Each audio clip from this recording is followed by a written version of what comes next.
Hi everybody and welcome back to the channel. My name's Nicole and this is Dusty Book Sniffers, and today we're here for the mid-year freakout tag. So let's get started.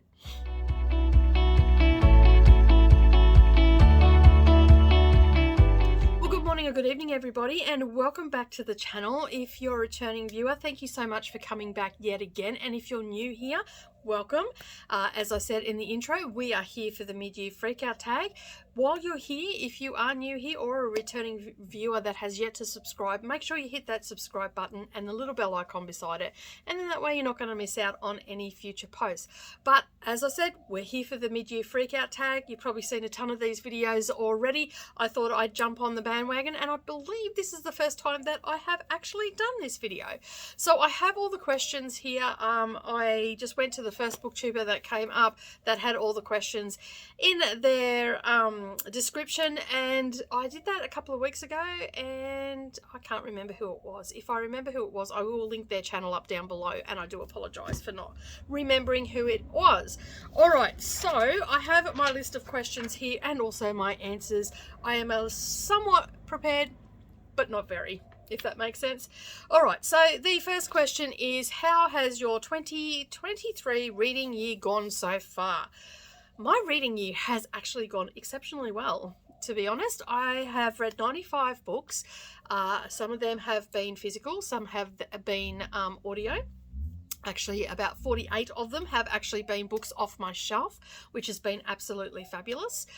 Some of them were recent releases from the past year, because that was for the Women's Prize for Fiction. So they were all released within a year, from March backwards. So yeah, I've had a really good reading year, and I've had 8 5-star reads. I think it was 4.5 stars, and I've had about 15 or 20 4-star reads. The rest have been between 3 and 3.75. So I've had a pretty good reading year, and even those 3-star reads, they weren't bad reads. They were just a great story. I enjoyed them. I've DNF'd a couple of books as well. I think I've DNF'd 3 books this year. What they are, I couldn't tell you because they are no longer on my shelf. They have left. So yeah, any DNF book I give to my daughter, because I'm not going to give it to a friend or anything like that. I gave it to my daughter to take to a book exchange so she can exchange it out for something that she wants on her shelf. Being a uni student, she doesn't have a lot of disposable income, so I figured, well, she may as well use them for that. So it has been an exceptionally good year so far. The next question is, what is the best book you've read so far in 2023? Well, as I said, I've had several 5-star reads, but the standout, and it's still the standout, I did this in my quarter year crisis tag, is it's a non-fiction, believe it or not, and it is The Immortal Life of Henrietta Lacks. So I am super excited that that is still on the list, because, you know, as we go reading and all that sort of stuff, we tend to have more 5-star reads or really exceptional reads and whatnot, but that is still the standout by far. The author of that is Rebecca Skloot, and I just love the way she told the story. If you can hear the car revving, I'm sorry, but I have waited as long as I can to film this. I just have really noisy neighbours and they think it's funny to do that, so sorry. Life, as they say. So anyway, yeah, Rebecca Skloot really done a fabulous job with that book. It brought so many things to light for me. And I just really enjoyed learning about Henrietta Lacks and her family and whatnot. So that is still sitting up there. I mean, there has been other books that I have read and reread this year that are still standouts for me and whatnot, but that would be the absolute standout.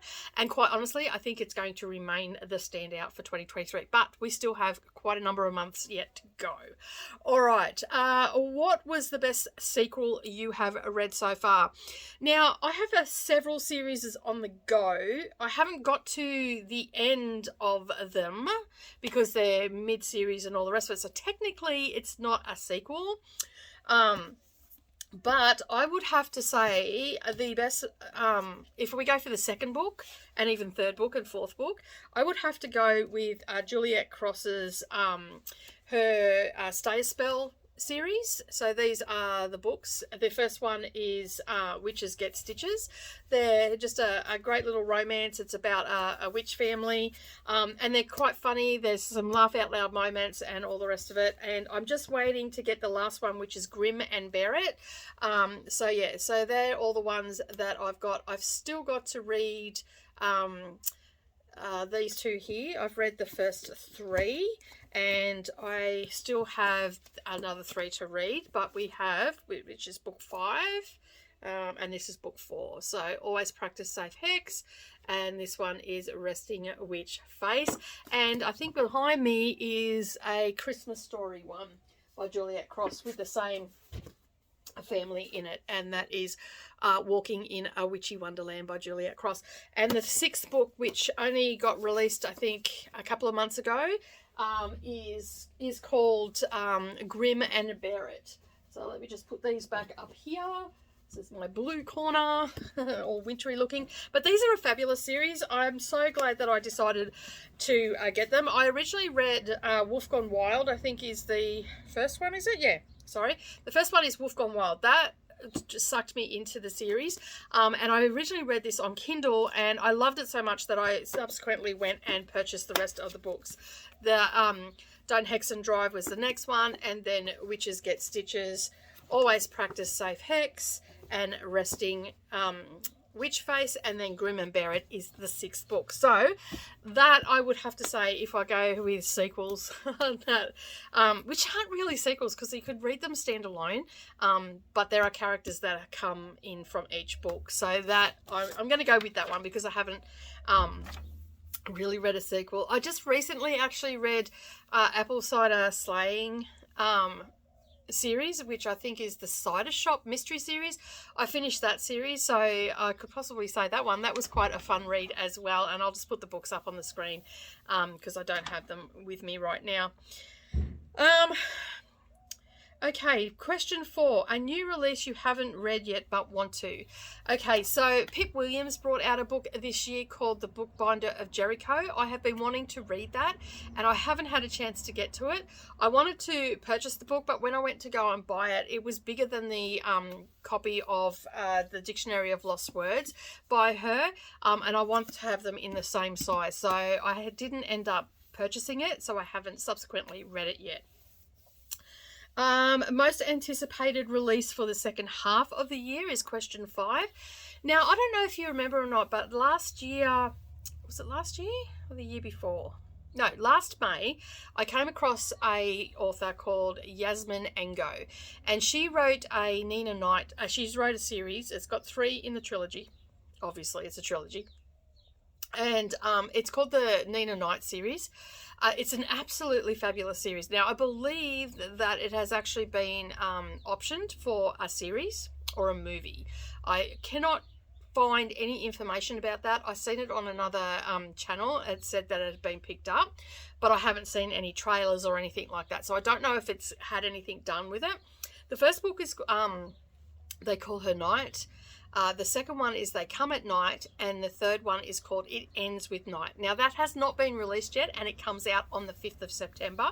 I have recommended this series to people, and they've absolutely loved it. I gave it 5 stars, but unfortunately, I found it in May. I had to wait till September to get the second book, and then I had to wait till this September, which I only just recently found out, to get the third book. So, and it is available on Kindle Unlimited as well. And I just went and checked before I started filming to make sure that it was the right date and it hadn't been pushed back, and it's still coming out on the 5th of September, and it will be a Kindle Unlimited book as well. So it's not, if you've got Kindle Unlimited, go and read the first 2, and I believe they do come with audio as well. So yeah, I'm pretty excited to see how they how she wraps that series up. It is the final book in the series, I believe.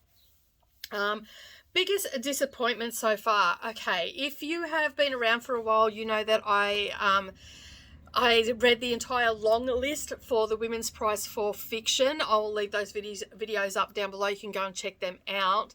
And there were a couple of books on there that were definitely my biggest disappointment. I gave them 2 stars. I did not like them at all. The first one was called Homesick.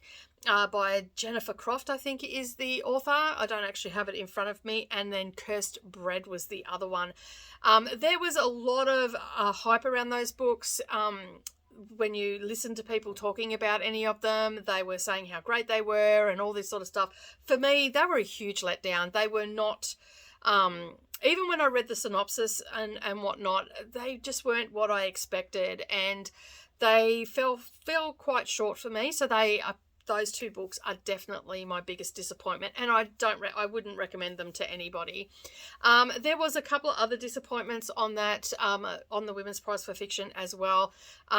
One other one was The Children of Paradise. That was quite a gross book.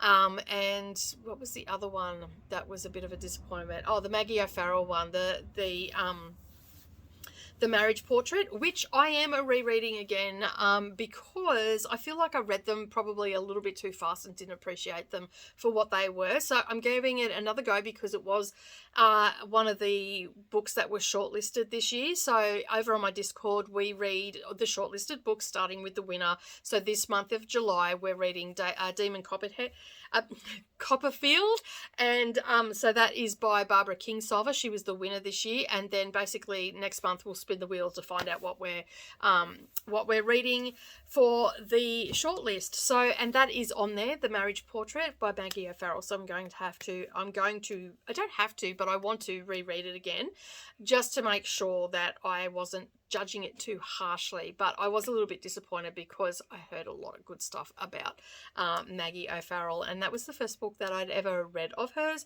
So I was like, I don't want to judge her on that book, so I'm going to revisit some of her other books as well. And if it turns out that I really don't like that book as I'm reading, I will DNF, but I will pick up one of her other books, which I'm thinking of picking up the 2020 winner, which is Hamnet. So I've heard excellent things about that from lots of different people that I follow that have read it. They said it was absolutely a brilliant book and whatnot. So if I don't get into The Marriage Portrait and I just can't get through it because it's still sitting at the same spot, then I will swap that out. Anyway, I digress. That was another one that was a bit of a disappointment for me. Okay, the biggest surprise of 2023 so far. Well, I'd have to say The Immortal Life of Henrietta Lacks was a big surprise. But the other surprise for me was a book I bought purely for the cover. It was on special. I got it for $10. It is called The Language of Food. I just recently read it, and it's by Annabelle Abbes. It's historical fiction, and it's centered around... It's based on a true story of Britain's first domestic goddess. The Language of Food is a scrumptious feast of a novel about the women who changed the course of cookery writing forever. It is actually following the story of Eliza Acton. And she was told by her publisher that she was writing poetry and whatnot, and she's had some tragedy in her life.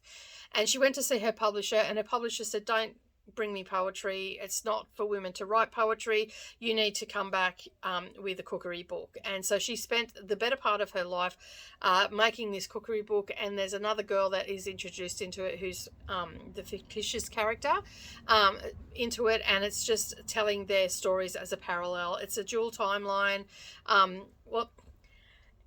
It's dual point of view, but it's also got a little bit of a dual timeline in it as well. It's definitely not 100% dual timeline. It just tells you things that happened earlier and stuff like that. So it was an amazing book. I was really surprised by it. I actually gave this a 4.5 star rating, but yeah, I did not think that this would, like, when I read the back of it, which I did read the back of this one because I wasn't sure if it was historical fiction. It had to have food on the cover. It had food on the cover and whatnot. And it's set in 1835 England. So you can imagine the story around it and how she was working out how to write the recipes and all that sort of stuff. It was quite a journey to go through. I'd never thought about it before, so it was quite thought-provoking. And there's also a touching on another writer at the time who plagiarized her work, and how frustrating that was for her. And it subsequently ended up being proven that this other writer did plagiarize her work and whatnot, but it was still very frustrating for her. And so, yeah, and it just gives you a little bit of an idea of how recipes were back in the day. Like, there was a lot of word of mouth. They didn't have, measurements or anything like that. And Eliza Acton actually brought forward the measurements and the weights and all that sort of stuff. So it was more of a success for the home cookery person. So yeah, so there was all that in it. So I found it absolutely fascinating. So it was such a pleasant surprise for me. And if you're interested in that sort of stuff, it is fiction. It is a fiction book, but it has some elements of truth to it. So it is quite an interesting little read, a very quick read too. It wasn't a hard read, and you sort of felt sorry for her, what was her name? I've forgotten her name again. Anne is her name.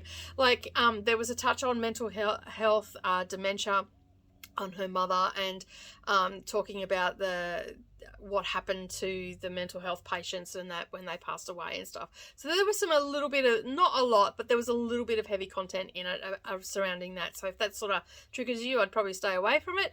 But other than that, it was a very interesting read, The Language of Love by Annabelle Aves. All right, the next question that was my biggest surprise. Favorite new author, or new to you, or debut author? Well, the new to me author is definitely this one here, which is Juliet Cross. Absolutely love her books. I want to get more of her books. She has definitely gone onto my automatic buy, so definitely recommend her. There's many other authors that I've read that have been new to me this year as well, but Juliet Cross is the standout for, a fun, good time read with a little bit of romance.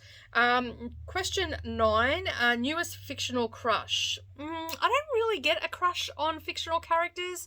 I had to really think about this one, and I'm still sort of thinking about it now, and I don't really think I have a crush in any way. So I'm going to go, don't have one.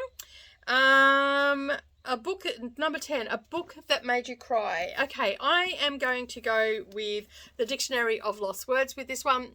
Always brings a tear to my eye, especially around one particular scene. I done this as a reread this year. I read it about 18 months prior to that, and I gave it a 5-star, and this one is still a 5-star in my opinion. So this one, it's not a super sad book, and it doesn't make you ugly cry, but it definitely gives you the warm and fuzzies, and pulls at your heart a little bit and makes you feel all the things.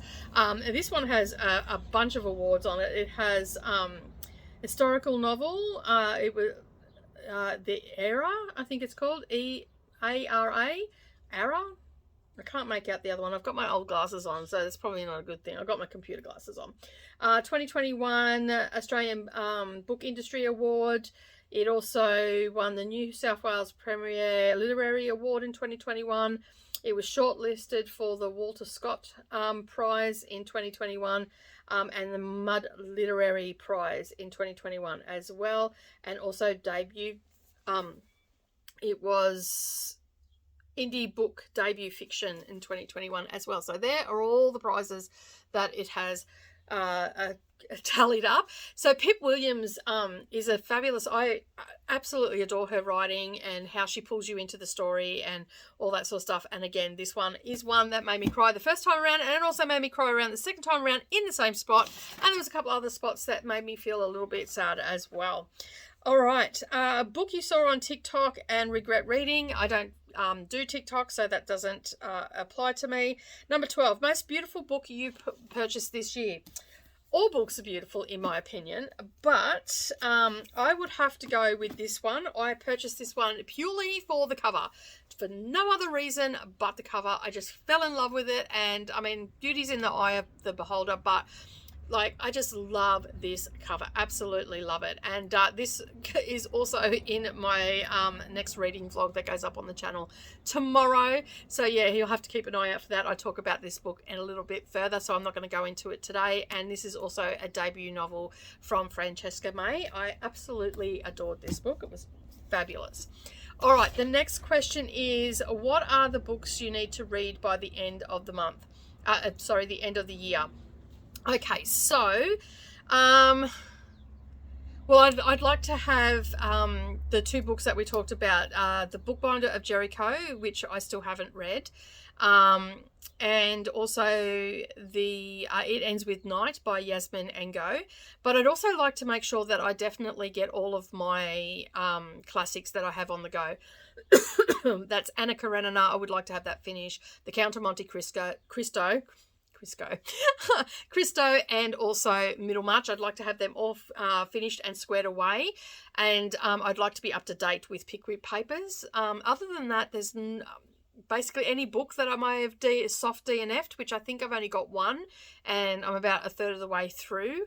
So I have to go back and have a look and see what I've soft DNF'd, and yeah, make sure that I get them read by the end of the year. Other than that, I don't really have anything that has to be read. I mean, ideally, I'd like to have all of my to be read shelves done, but that's not going to happen because there's about 200 books there. All right, the next one is, what is your favourite video you have made so far this year? I would have to say the most fun I had this year was doing the Women's Prize for Fiction long list and vlogging about those books and my reaction to those books, and the shortlist video, just the Women's Prize for Fiction in general, those videos. I had a lot of fun making them.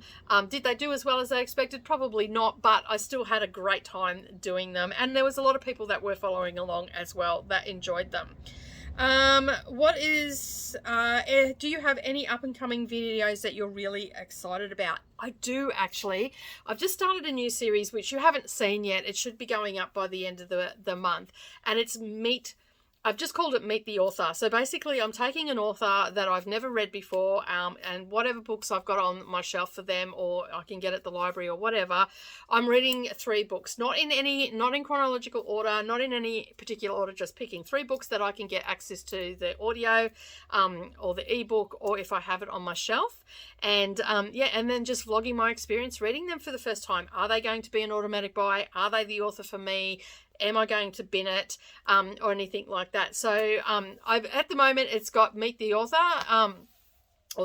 that's the title of them, but I may end up changing that up. But I'm really excited to be doing that, and I'm having a lot of fun doing it. I've done my first month one and it was really good. I really enjoyed it. There's a question here that says, a video that you thought would flop but did well. The Women's Prize for Fiction I didn't think was going to do really well on my channel, but it ended up doing okay. And the last question is, any goals before the end of the year that you would like to achieve for the channel? Well, I can go with the standard issue one, which is, reach 500 subs, or get, 3,000 hours of watch time. With the new monetization goals, that's 500 subs and 3,000 hours watch time. Ideally, I'd like to be 1,000 by the end of the year. We'll have to wait and see what happens. But other than that, I don't really have any goals or expectations. I don't want to set myself up for failure or anything like that. So I don't really have any channel orientated goals. Just maybe get better at filming, get better at vlogging. I wanted to do sprints this year. I've been doing that on a regular. I do it twice a week now, which is great. But the most thing that I want to do for my channel is just to keep having fun. As soon as it stops being fun, then obviously I'll stop doing it. But for now, I just want to keep having a great time, meeting great people, being able to talk about the books that I read, because my family just roll their eyes. You know how it all is. We all experienced that, haven't we? But yeah, that's all I can really say about any channel goals. Obviously, I would love to, have 1 million subscribers and all that sort of stuff, but I'm a long, long way off from that. But anyway, that is the mid-year freakout tag. I hope that you enjoyed this video. Make sure that you give it a thumbs up, and if you've yet to subscribe, hit that subscribe button. And I will definitely see you in the next video. Don't forget to leave me a comment down below and let me know what you're reading right now. Always love to see what books everybody's reading. And if you've done the freakout tag, leave a comment down below so I can go and check out your video as well. But as I said, that's it from me today. Have a wonderful day, everybody, and I will see you in the next video. Bye for now.